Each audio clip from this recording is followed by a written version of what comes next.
Hello जी। Good morning, Ram Ram, सुप्रभात। सुबह के इसमें 10 बज रहे हैं। नहा लिया है, घर के सारे काम निपटा करके और इसके बाद अब जा रहे हैं नीचे मंदिर में, जल चढ़ाएंगे भोलेनाथ बाबा को। फिर इसके बाद आ करके घर की पूजा करेंगे और फिर जो है बनाएंगे कुछ नाश्ता अपने लिए। अकेले ही हैं, देखिए कुछ तो बनाएंगे ही। बस हल्का सा क्रीम लगा लिया है और मौसम तो अच्छा हो गया, काफी अच्छा हो गया है। धूप अब उस तरह नहीं निकल रही है, हवा भी ठंडी ठंडी देखिए चल रही है, ठंडी ठंडी। अच्छा लग रहा है मौसम। सोच रहे हैं अब दर्शन के लिए भी, देखिए जा पाएंगे तो जाएंगे। दूध आ गया था, दूध गर्म हो गया, गैस को कर दें बंद, जाली वाले बर्तन से ढक दें क्योंकि आजकल छोटी छोटी छिपकलियां बहुत टहल रही हैं हर जगह। आई थी मैं जल के लिए, भगवान के जल के लिए लाई थी, इसी में जल चढ़ाती हूँ क्योंकि सब लोग कहते हैं पीतल ईतल की लुटिया ठीक रहती है। तो मेरे पास थी पर पता नहीं कहाँ घर चेंज वेंज करने में चली गई, तो ये फिर नई लेकर मैं आई थी। उस दिन दुर्गा मंदिर गई थी तो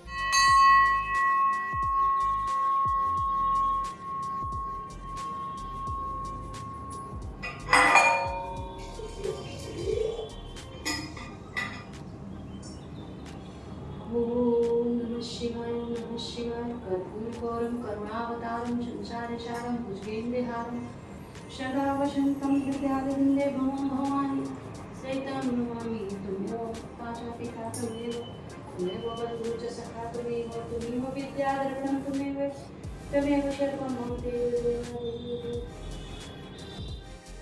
कनी नमो नमो वेदधनी निरंकार है जो तुम्हारी तीन लोग फैली उजियारी शशिदार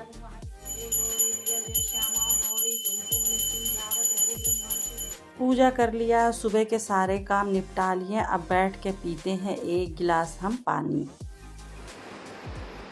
पूजा कर लिया, एक गिलास पानी पी लेती है। प्रसाद में जो भोग भगवान को लगाते हैं छुहारे का, उसी छुहारे को भिगो देते हैं, आसानी से खाते बनता है। पानी पीने के बाद बनाएंगे हम बनाना शेक नाश्ते के लिए, बस और कुछ नहीं बनाएंगे। तो ये थोड़ा सा हमने दूध डाल दिया और जो भगवान को भोग लगाया था वो भी दूध डाल दिया। एक मेरे पास केला था, इसके कई टुकड़े करके डाल देंगे। जब बनाना शेक बनाए तो थोड़ा पानी डालें, दूध डालें और ये जो छुहारे भिगोए थे इसका पानी था, इसको डाल दिया, छुहारों को तोड़ के डाल दिया है और मिक्स कर लेंगे क्योंकि खट्टा ही ज़्यादा दूध डाल के अगर बनाएंगे ना तो अच्छी तरह से मिक्स नहीं होता है। और ऐसे भी हमको बस एक गिलास ही चाहिए, ज़्यादा नहीं। तो आधा गिलास के करीब हमने दूध डाला और ये सब चीज़ें डाली हैं, तो कुल मिला के हमारा एक गिलास बनाना शेक बन करके हो गया तैयार, वो भी शुगर फ्री। जो हमें फल से शुगर मिलती है और जो ड्राई फ्रूट से शुगर मिलती है वो इतनी नुकसानदायक नहीं होती है जितनी कि ये मेरी शक्कर वाली चीनी वाली जो शुगर होती है वो। क्योंकि कोई भी चीज़ जब एक बार इस्तेमाल, जैसे आप मैंगो को डायरेक्ट इस्तेमाल, मैंगो मतलब खाते हैं तो वो कम नुकसान करेगा, पर जैसे हम उसका मैंगो शेक बनाते हैं तो एक तो आम का मीठापन, ऊपर से उसमें हम चीनी डाल लेते हैं तो वो डबल मीठा हो जाता है, वो चीज़ें ज़्यादा नुकसान करती है। जैसे गेहूं का आटा खाइए तो वो नहीं नुकसान करेगा, पर जब हम आटे को मैदा बना देते हैं, मैदे से फिर कोई चीज़ बनाकर खाते हैं तो वो ज़्यादा नुकसान करती है। तो इसीलिए कोशिश मेरी यही रहती है कि मैं चीनी कम से कम खाऊं और रिफाइंड तो एकदम इस्तेमाल नहीं करती हूँ क्योंकि स्वास्थ्य के लिए ये सब चीज़ें बहुत ही हानिकारक हैं। चीनी भी कम से कम, मैंगो शेक वगैरह में भी चीनी में कम ही से कम डालती हूँ।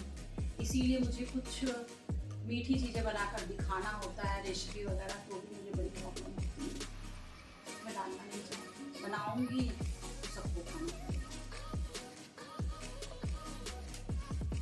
बनाना शेक में मैंने चीनी नहीं डाला है और बर्फ भी नहीं डाला क्योंकि ठंडा पानी में बहुत कम इस्तेमाल करते हैं।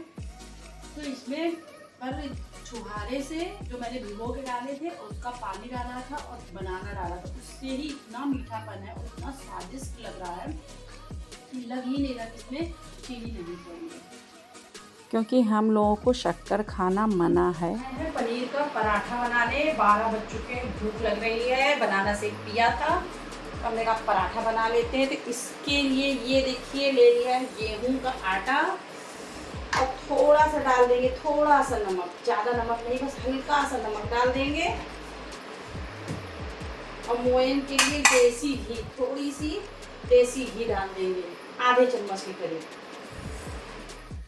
अच्छी तरह से आटे में मिक्स कर देंगे। उसके बाद थोड़ा थोड़ा पानी डाल करके आटे का एक अच्छा सा डो बना देंगे। रोटी सेके आटे से थोड़ा गीला हम बनाएंगे, क्योंकि वो मतलब इसमें गीला रहता है तो अच्छे से भरते बनता है। घी लगा करके अब हम ढक के 10 मिनट के लिए रख देते हैं रेस्ट पे। ये हमने 4 ले लिए हरी मिर्ची और अदरक। इस आइसक्रीम के डिब्बे में हम हरा मिर्च रख रहे हैं ना आजकल, तो देख रहे हैं कि ख़राब नहीं होती, लंबे टाइम तक फ्रिज में चल जाती है। के लिए ये पनीर हमने घर में ही बनाई थी, तो इसको हाथ से इस तरह से तोड़ लेते हैं।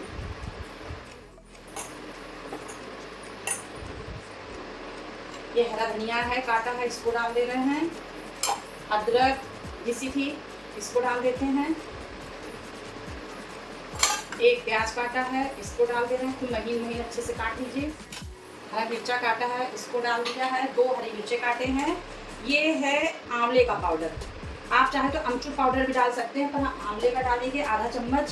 थोड़ा सा इसमें आधे चम्मच से भी कम भुना जीरा डाल देंगे और 1 चम्मच इसमें भर करके सौंफ का पाउडर डाल देंगे। हमको सौंफ का पाउडर कुकिंग वाली चीज़ों में अच्छा लगता है इसलिए, और टेस्ट भी अच्छा आ जाता है। ये है गरम मसाला, थोड़ा सा गरम मसाला डाल देंगे।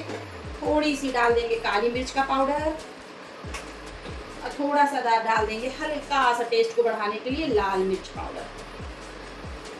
और अब डाल देंगे स्वाद के अनुसार नमक डाल देंगे। आटे में नमक डाला था इसलिए नमक कम ही डालेंगे और नमक को टेस्ट कर लेंगे। अगर आपको कम लग रहा है तो और डाल दीजिए, कोई दिक्कत नहीं है। आटे को हाथ से फिर खूब अच्छी तरह से मसल लेते हैं और इसकी काट लेते हैं हम लोई, जिसमें कि भर करके हम बनाएंगे पराठे।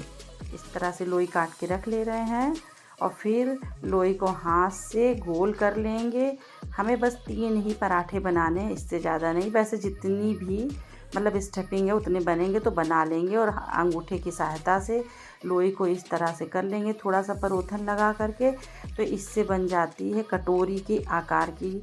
और इसमें अच्छी तरह से स्टफिंग को हम भर देंगे। फिर अंगूठे से इस तरह से बढ़ा देंगे और परोथन लगा करके धीरे धीरे हम बेलन से दबा करके बेलेंगे, तो बिल्कुल भी नहीं फटता है। प्रेशर देकर नहीं बेलेंगे, हल्का बेलन चलाएंगे। और तवा रख दिया है, तवा अच्छी तरह से गर्म हो गया, तो थोड़ा सा उसमें हम देसी घी लगा देंगे। फिर इस पराठे को उठा करके उसी तावे पे हम धीरे से डाल देंगे। फिर दूसरी लोई ले लेंगे, फिर ऐसे ही करेंगे, हाथ से गोल गोल लोई को करेंगे और परोथन लगा के अंगूठे की सहायता से उसको कटोरी की तरीके हम बनाएंगे और इसमें पनीर को फिर अच्छी तरह से भर देंगे। और फिर सारा पनीर जो है उसको पूरा भर देते हैं, क्योंकि थोड़ा बच रहा था, उससे कोई फ़ायदा नहीं है। फिर इस तरह से अंगूठे से किनारे किनारे का आटा ले करके पूरे उसको अच्छी तरह से बंद करेंगे। फिर से परोथन लगाएंगे, फिर उंगली की सहायता से इस तरह से फिर से हम दबा करके बड़ा कर लेंगे। जब थोड़ा इस तरह से आप बड़ा कर लीजिए ना, फिर बेलन हल्का हल्का लगाइए तो फटती नहीं है, बिल्कुल भी पराठा नहीं फटता है। देखिए कितनी अच्छी तरह से बिल जा रहा है और बहुत ज़्यादा हमने इसमें भरा है, फिर भी देखिए फट नहीं रहा है। तावे पे पहले से घी लगा के आप पराठा डालेंगे ना, तो पलटने में भी बिल्कुल दिक्कत नहीं होती है। आप बिल्कुल आसानी से हाथ से पराठे को पलटेंगे तो भी वो पलट जाएगा। और फिर दूसरी तरफ भी घी लगा दीजिए, और रिफाइंड है, सरसों का तेल, जिसमें भी आपका बनाने का मन करे उसमें बना लीजिए। और उलट पलट करके खूब अच्छे से थोड़ा सा दबा दबा के सेक लीजिए, तो लाल लाल करारे करारे पराठे सेक करके हो जाते हैं तैयार। और खाने में भी बहुत टेस्टी लगते हैं। और थोड़ा सा हल्का सा हमने का घी थोड़ा और लगा दे, कम लग रहा था उस तरफ हमने, क्योंकि नहीं लगाया था, खाली तावे में ही लगाया था। इस प्रकार से हम बस पराठे बनाएंगे, ज़्यादा हमें बनाना ही नहीं है क्योंकि हम बस अकेले ही खाने वाले हैं। तो 3 पराठे बने हैं उतनी पनीर में, दूध बचा था तो उसी को हमने फाड़ लिया था, तो उसी के पराठे हमने बना लिए हैं। तो हमारे बढ़िया मुलायम मुलायम खस्ता पराठे बन कर के हो गए हैं तैयार। अब दूसरे पराठे को जो हमने बेल कर रखा है इसको भी डाल देते हैं तावे पे। पहले पराठे के बनाते समय घी लगाना थोड़ा ज़्यादा ज़रूरी होता है, तो पराठा एकदम चिपकता नहीं है।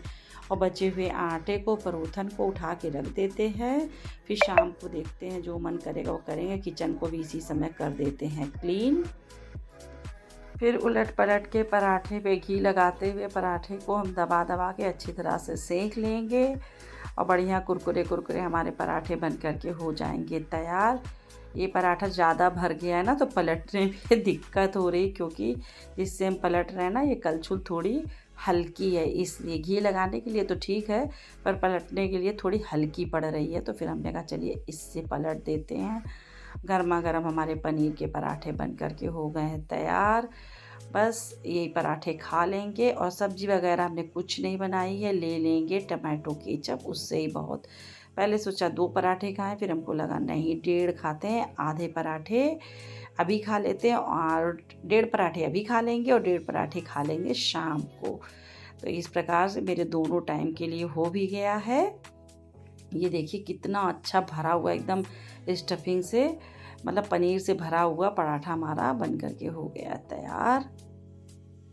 अब बचे हुए आटे को रख देंगे फ्रिज में, जो बचा है। बहुत गर्मी लग रही है, और निकाल लेते हैं टमाटो केचप। वो तो हम भूल ही गए थे, टमाटो केचप से ही हम बस पराठे खाएंगे। अच्छे लगते हैं, दही से भी अच्छे लगते, पर दही जमाई नहीं है। पनीर के पराठे को दही के साथ खाइए तो बहुत टेस्टी लगते हैं। पर मैं बहुत आलसी हूँ, अपने लिए कुछ करने में मुझे बहुत आलस लगता है। एक भी दिन मैंने दही नहीं जमाई, आज जमाया है।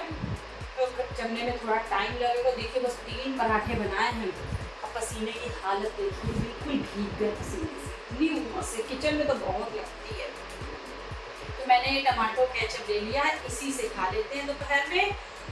और 3 बने थे पराठे, क्योंकि पनीर थोड़ी ही थी, और 1 रख दिया है, और 2 पराठे बहुत है। वैसे 2 भी लग रहा नहीं खा पाएंगे, 1.5 ही खा पाएंगे। खाकर देखते हैं, खा लेते तो ठीक ही है, और 1 रख देंगे, वो रात में खा लेंगे। दोपहर का हो गया मेरा खाना, और जाना है मुझे दर्शन करने। एक भाभी जी जाएंगी, उनके साथ अगर वो जाएंगी चले जाएंगे, आज विश्वनाथ जी दर्शन कर लेंगे, क्योंकि ये लोग कोई है नहीं।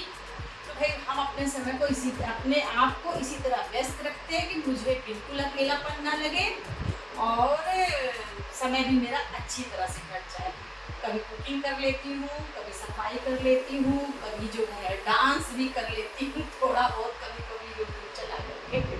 बहुत अच्छा तो नहीं आता है, पर हल्का फुल्का कर लेती हूँ। बाय बाय, मिलते हैं किसी दूसरे ब्लॉग में। अगर वीडियो अच्छी लगी है तो प्लीज़ लाइक और सब्सक्राइब जरूर से जरूर कर दीजिएगा। Bye bye. इस प्रकार से एक बार आप लोग भी ज़रूर से ज़रूर बनाइएगा, ट्राई करके देखिएगा कैसे बने और कैसे आप लोगों को लगे। एकदम खस्ता मुलायम बने हैं, बहुत ही टेस्टी पराठे बने हुए हैं।